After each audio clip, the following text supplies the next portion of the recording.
So I'm John, I'm here in Kilboggett Park, and behind me is a sculpture called Fish Out of Water by Irish artist Jackie Ball, and it's completely made from recycled, reused, old rusty farm machinery.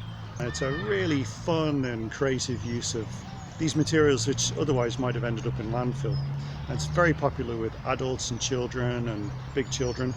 But I want to talk to you about a native Irish flower, a wildflower, which is very important in terms of biodiversity. So let's get nice and close.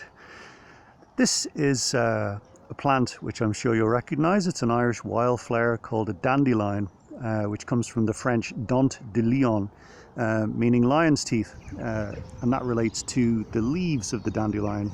Now, this is a very, very important wildflower in terms of biodiversity.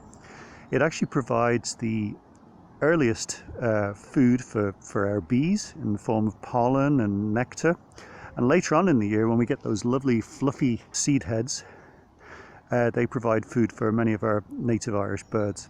Now, it's a very unpopular wildflower, this, among gardeners, especially the ones who really value a perfect lawn. They have a long taproot underneath them, so if you chop the top off or if you mow them off, they just grow back in no time at all. So some people will resort to using poison on them.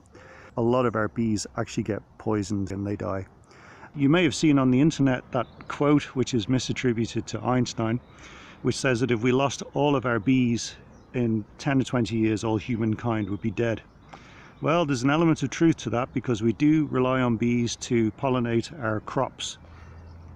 And if you think about it, most of the food that we eat comes directly or indirectly from plants.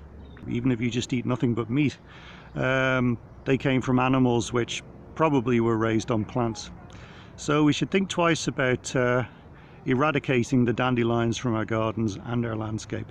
They're a very important little flower, and they're pretty too.